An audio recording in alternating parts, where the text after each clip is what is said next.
it sounds like she dislocated her shoulder, and And it was elbow. just a front. It was just a forward bump. It wasn't an unusual bump or anything, No.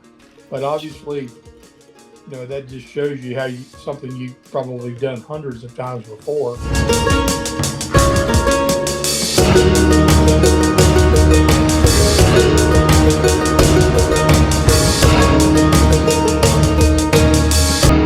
Bailey and Becky, they got good response from the people, but I think it went too long. I agree. Yep. I agree. They just went on and on and on. And poor Liz Morgan, she took a horrible bump. Did you see that, TA? Yeah. Did you catch that? Yeah, it sounds like she dislocated her shoulder, and elbow. it was just a front. It was just a forward bump. It wasn't an unusual bump or anything, No. but obviously, that just shows you something you've probably done hundreds of times before.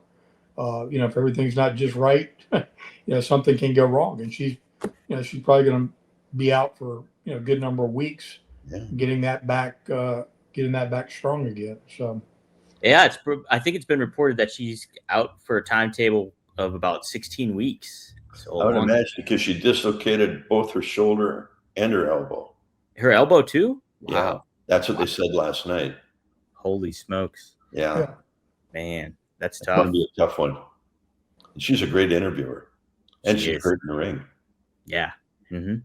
And I think to me, and this is going to probably sound strange to the new generation of superstar athlete, but I think the sheer fact that even though they they're strong and they're fast and they're this and they're that and the other, there's just no substitute for the kind of ring ready body you have when you work 7 days a week.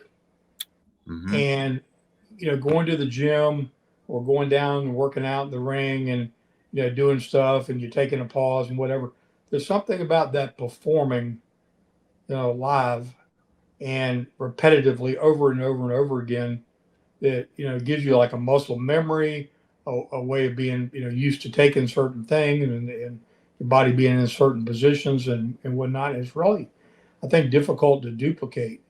And I think it maybe potentially, and I'm not saying this in Liv's case, but I'm saying in general, the athletes just don't have that marathon type endurance and I can't think of the word I'm looking for, but just the ruggedness that it takes to repetitively go on these long tours and pound your body. I mean, Greg's group got a break in the summertime, that he's told us about so many times, but literally, over my 7-year span in the ring, I don't think I ever had a year I worked less than 330 times. Wow. Yeah. Never. And even your body stays hard then, and you get away to take a 6-week vacation. Well, you come back and that body just isn't ready to take the physicality that you have in the ring. And TA hit it right on the nose. When you're going all the time, you'll get a few injuries, but you can kind of go right through them.